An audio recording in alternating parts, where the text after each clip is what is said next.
a very special guest waiting to join us with Will and Martin. We are with Mr. Christos Tzolis. Christos, what a Premier League debut in an Arsenal shirt that was for you. Martin Keown was so impressed. He said, we've got to talk to Christos after the game. How was that for you in front of a packed Emirates tonight? Yeah, I was really happy to have my debut here with a great win, great performance from everybody. From the first minute, we saw that we are here to win and to dominate. And I really enjoyed it. It was a full stadium, so happy about my performance, the team performance. I could have a goal, but it didn't happen today. But yeah, we're looking forward. We look forward and from tomorrow recover and prepare for the next game. I was in the press room at half-time and we were racking our brains for as good a performance in the first half for a debutant as yourself. We were thinking Freddie Ljungberg back in the day, so that's high praise. How have you managed to, I know you got 40 assists last year, so you're coming into really good form, but how have you settled so quickly? Tell me how you've done that. To be fair, my teammates make it easier for me because they play so well, like positionings are very good, they play forward, quick football, so everything is how I like to play as well, and makes it easy for me to make the simple things look good. And yeah, I think most of the times it's about the positioning and the body positioning, and always I try to play forward and to create for my teammates. Or good early cross there. Counts for assist or not? Unfortunately not. I'd like to give it you, but in fantasy, so it counts. So I take the good try. I take the 3 points. He certainly caught the goalkeeper out. The speed at which you put it in. I thought Saka was clever there because he pulled away nicely. He was waiting for that. Christos, I remember being here 2021 and watching you in a Norwich shirt. We know what happened at the end of that season. Obviously, Norwich relegated. How much have you matured as a player? I watched you last season in the Champions League for Club Bruges. You've come on leaps and bounds, haven't you? Yeah, it's crazy. Like if you think like 4 years ago I was playing for Norwich and we relegated and make my Premier League debut in Emirates, by fact. And yeah, you learn a lot of things. I was young, I was 19, and it's totally different also when you play for a team that promotes from Championship to Premier League. It's always difficult to create and to have a lot of possessions. So for me as a forward player and young, it was very hard to create and to play my football like I used to play. And now it's Martin, I know mine's got a million questions for you, but we're about to go off air, Christos. We could talk all night. And confirmation I'm hearing, it is a fantasy assist. So congratulations on that one. Steve, back to you in the studio. Thank you so much. And that's the important bit of the evening. Thank you very much indeed, gentlemen. Yeah. And you mentioned that momentum earlier on, Theo, the winning mentality as well. That was what they wanted again tonight, to pick up where they left off. Yeah, because they had a bit of an indifferent pre-season as well. We understand a lot of people at times really look too much into pre-season. It's not about that, it's all about the fitness levels. And yeah, they did die off, but that's you're going to expect them the first few games. And I think it's just, like I said before, getting those habits and creating that winning mentality is so important for this team, because as well, as soon as you start these habits, it's hard for these teams. You saw Coventry as well. They didn't know what to do at times, and they're two big gaps, two big spaces as well. And Arsenal, when they play with that handbrake off, I wanted to see a little bit more, but look, be a bit more patient. I need to be. I think you had enough. I know you did. However, I just felt, I feel like Arsenal, there's so more gears to go into, and that's great. And as well, even when the substitutions come on, that's when their chances are to come. I'll show Mikel, don't forget about me. I felt like some of them maybe could have done a little bit more coming on, maybe, but look, it's first game of the season, you've got to give them benefit of the doubt. But it's just a reminder of the guys that aren't starting. It's a big, deep squad. If you want to be in that starting lineup, it's the standards that Mikel will be looking at. I told you, didn't I, Eze having that shot at the end. Not sure if he'd be happy with that. I know it's such a small thing, but these are the little details that he will look into each individual player if he's going to be with them throughout the season. And that's just a sign to see. And they're the ones who came on, because you were saying, well, surely this is a game for Max Downham. Yeah. I was saying, well, surely Victor Gyökeres is going to come on against this old club, and neither appeared. I know, incredible. So many great players on the bench, they're all household names. But the one player that you think, don't you, like, come on, give him a bit of experience. What's the point in bringing a Marino on? I mean, he's played in the World Cup. He's not had much rest over this. Bring Max Downham on, give him more experience, more confidence. This could be his year. Could be a breakthrough year for him. So I was expecting to see him, but not this time. But, Arsenal have got an embarrassment of riches. And that was typical Arsenal. They're so efficient. when you look at the strengths of that team and you look at other teams that have been champions, you can't see the wheels coming off Arsenal. You can see them maybe dipping slightly and only getting 83 points instead of 85, but they're so structured. They're so good defensively. They've got such a good goalkeeper. They don't give anything away. It's very hard to see them not posting a really solid figure this year. I mean, and by solid, I'm thinking, late 80s, maybe even 90. And that'll take some catching. I think, the years when Manchester City got 100 and Liverpool 99, I can't see anyone that good at the moment, but I can't see Arsenal slipping. They're just a machine, a well-oiled machine. And when you look at Timber and Saliba and Konza's watching on from tonight, and you've got a £75 million man, Bruno Guimaraes, to come back in as well. None of those even involved tonight. No, I think tonight, me personally, I've seen a Premier League side playing against a Championship side that are going to have to find their feet quickly. I know they're playing the best in the business, but mistakes and positional play and allowing Ødegaard and Rice to have all that time in the middle of the park to play passes, you can't do it, not in this league. You've really got to get on it quickly because you can't feel your way into the Premier League. Before you know it, you're bottom of the league, you're 6 points adrift. You've got to get to speed quickly. You really have. And as you said at half-time, you can't make mistakes. And it was an individual error after 15 minutes, really. That got... Lovely finish from a classy player. He's not going to be so prolific, is he? I can't imagine Havertz scoring 25 league goals, but he brings so much more to the team. His hold-up play, his intelligence, his touch, bringing other players into play. And when he gets a chance, he rarely misses. And he hardly played last season, let's remember. If he can stay injury-free, he'll be like half a new signing, really, won't he? Yeah, he will be. And as well, he's a player that I always felt like in the big games, he's the go-to guy. He's so important for the squad because he's the player that gets the best out of everyone else. And I think Ødegaard Martin really enjoys playing with someone like him because at times they rotate, he's comfortable in that position. Gyökeres is very different. They're completely different players, and that's the thing that people got to remember. Gyökeres will offer you something different. Havertz, he gets the best out of certain players, like the bounce players, Bukayo Saka at times. And at times, as wingers, you don't have to think about it. You know where your player's going to be. And because he can operate all those front line, he's quite happy wherever he goes on the field. So I think he's an excellent footballer, beautiful to watch as well. So elegant.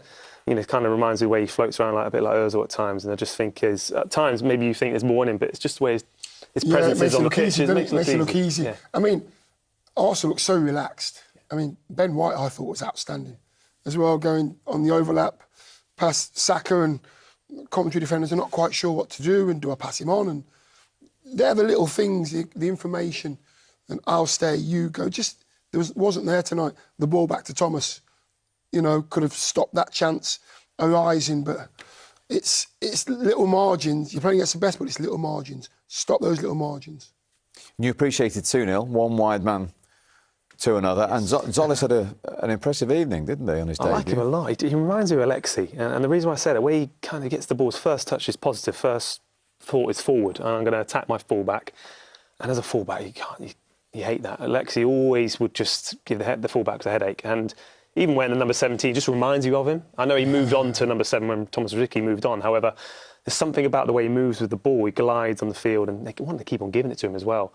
And I think you can just see the confidence was growing, and he's very comfortable. He's got a bit more pace about him than Trossard does as well. So he's a bit of a hybrid between Trossard and Alexi, but very impressed. I know we said it's against Coventry. However, still, I think he'll get fitter and he'll get better, and the players will get to know his game a lot more. But I like what I see so far. I really do. I'm very impressed. Potentially an upgrade on Trossard, do you feel? Bit of freshness there? Yeah, I mean, they had Martinelli and Trossard, didn't they, last season? It's interesting that Arteta, he's shown his hand, hasn't he, really? He obviously didn't really rate it. He thinks there's an upgrade in there somewhere, and that's why he's gone and made the move. So, yeah, positive start, I thought, in the Community Shield. He played particularly well as well, so good start. And a brave signing in many ways. I mean, he's had a little crack at English football and didn't really succeed. He's gone back abroad and then started playing well again. And so yeah, it's quite a brave move in a way. But it was of course, Vinny Jr. was mentioned, wasn't he, as coming over. I never saw that happening. But obviously, there's no smoke without fire. And it was a position that obviously Arteta was willing to strengthen. So good start, really good start, because it's not easy to come into a team and hit the ground running straight away. And he had a big Mr. Man who was lifting the trophy 89 days ago and back on the score sheet tonight, the skipper, Martin Ødegaard. Just wonder how much the joyous experience of playing for your country in the World Cup has brought this Martin Ødegaard this season. Yeah, no, I think it's a combination of many things. I think last season was really tough for me with injuries and could never really find my rhythm. So I think, first winning the league here at Arsenal, then having a good World Cup, feeling good with my body, feeling fit, and then a good break as well. So I think all those things makes me, put me in a good place right now, and I feel good. So it's really nice to feel that way. Your goal celebration tonight did make me laugh, I have to say. The way you sort of, did it go in? It went in. Yeah, no, it was a strange finish. I don't know what happened, to be honest, but I went in and I'm there, in the right areas in the box. So that's the main thing, to be there. Then you get goals like that. So they all count, and really happy. How impressed were you with Tzolis on his Premier League debut? Yeah, amazing. I think he played a brilliant game. I think he's been brilliant whole pre-season, and he's so lively, so hard to defend him, and also really intelligent player. He always looks up and finds the right pass, and really dangerous all the time. So really good. And how aware are you as a group that every minute of every game is important for every Arsenal player now, because the strength in depth, the competition for places is so fierce? Yeah, no, the squad is unbelievable, and there's so many good players fighting for every single position, and you can see that in training. How we push each other, and we make each other better, and that's a good thing. And finally, one comment you made in the match programme tonight really intrigued me. Arsenal not here to defend the title. Arsenal are here to attack the title. Yeah, no, for sure, that's the mindset. We don't feel like we have to defend anything. We want to do it again, and that's the mindset. Last year is finished now, so we want to do it again, and we want to attack it, and we want to fight for it again. Well done. Thank you. All the mindset, every message is such positive, isn't it, coming out of the dressing room and everybody's mouths? Yeah, not just the players as well, it's the staff, it's Win the dog as well, of course. Don't forget about him. No, but I just think you need to keep on hearing these, and in the messages at the training grounds, and you constantly see them. It's always going to refresh your mind. It's always going to be a reminder. But like Martin says there, they're all pushing each other, but in a healthy way. I think it's important as well. They know where the line is, but because they want to get the best out of everyone, because the reward was win the Premier League. The next big one, of course, is the Champions League. However, look, I think they will keep pushing each other in the right ways, because it's important to have that healthy competition in the squad. I think that's the thing that's changed in previous years. I remember when I was there, at times they might have been indifferent with certain players, wanting players not to do particularly well, just so they could get a chance. I think there's a sense, for me anyway, when I see this group, when you see them all celebrate on the sidelines, they actually they're in it together. I think maybe sometimes, I don't know what you think, Mo, but like the mindset of certain players are actually kind of not happy, but they know they will play their role if they're not starting. And I think the way Mikel's managed those guys as well is really important. I don't know how you see it. I mean, you wouldn't have been happy you didn't play, I get that, but I just think there's a different side of it right now in the Arsenal setup. Yeah, no, absolutely. And I look at it now and as well, and you listen to these guys, and actually their words have got credibility. Now they've won the league, you actually listen to them and think, oh yeah, I like that. Oh, I like that as well. When you keep coming second, when you've not done it before, all of a sudden, you're listening and thinking, well, you still haven't done it. You've still got to get over that line before you can start talking like this. But now they've done it, all of a sudden, you read in their programmes, we're not going to defend it, we're going to attack the league title again. And all of a sudden you think, I like that. I like the sound of that. I like what Mikel Arteta was saying before the game. And with that title, with that confidence, people start standing up and listening. And as I say, it gives you credibility. It gives a bit more power in what they're saying and belief, and they'll be saying it with conviction and feeling it with conviction now. Now they're not, as I say, runners up all the time. Now they're the champions and everyone's trying to beat them. And they won tonight at a canter. I mean, if they had really wanted to turn the screw, they could have. And that was a nice thing for Arsenal, a nice thing for Arsenal fans, as it was virtually a training session tonight. I think the standards, that's what I took from that. Standards are so high. And when you have such a squad and you're playing against each other on the training ground, you're playing against the best players in the Premier League because they're in your squad. So your standard of training is so high.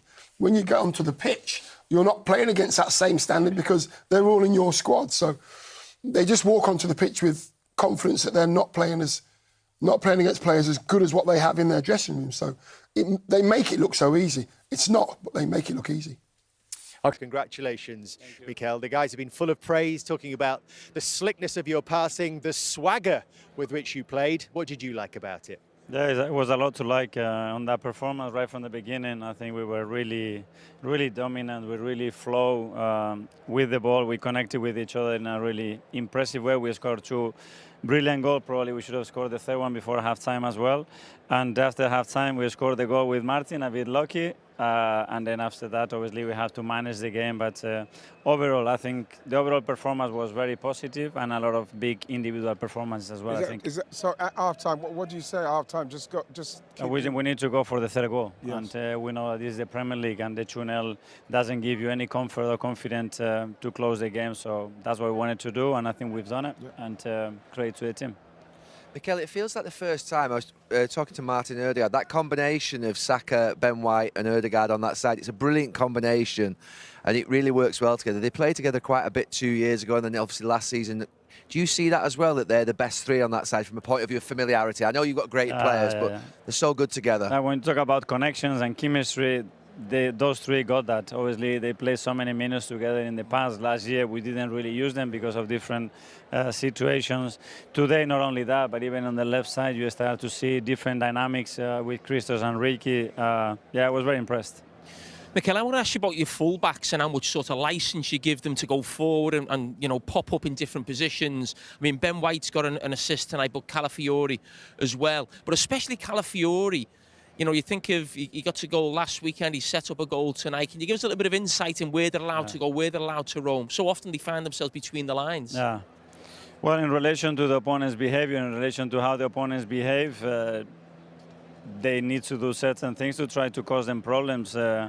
Not to be easy to detect, not to be easy to mark, and to occupy spaces that can be really harmful for the opponent. And they are brilliant. They have this intuition, they have those qualities, they are able to occupy different spaces, they are a big threat in the opponent's box as well, so we need to use them.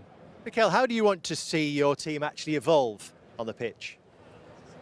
Day by day. It will be in relation to the opponent as well, depending on the opponent's propositions. We will have different ideas and things that we want to do, but improve in every phase. Today there were some very good moments.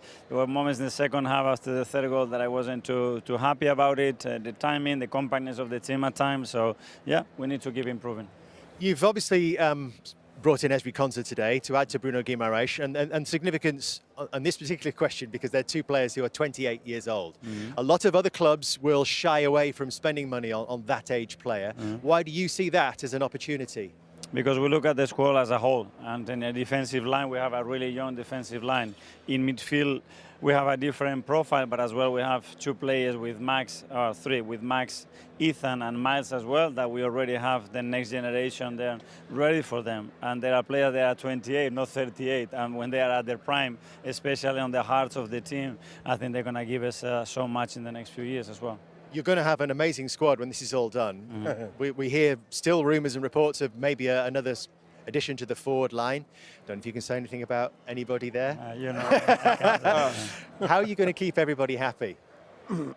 Winning. I think winning helps always, and making sure that they earn the right to play on the pitch, which is the best way to do it. And last season we have an incredible experience because everybody accepted the role on the day, and then I think we scored the most goals from the finishes than any other team. So these are the things. If it's a collective purpose, we know to play for competition every 3 days, otherwise we're not going to do it. So otherwise they will complain if they play 55 games and every 3 days. So try to keep them happy, but that's a collective effort, not only mine. We look forward to seeing you manage it all. Mikel, thank you so much. Good start. Thank you, man. 3-0 victory, and they are up and running. It's going to be some battle, isn't it, getting in the Arsenal team this season? Well, that's what's got to happen.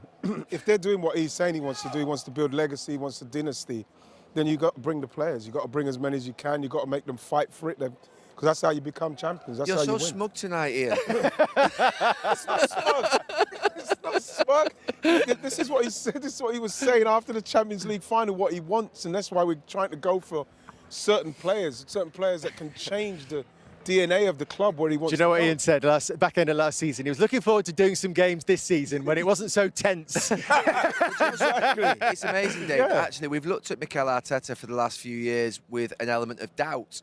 Can he get over the line? Can he win the title? Is he going to be able to get past Pep Guardiola or Jurgen Klopp or whoever, Arne Slot, obviously, in the last couple of years?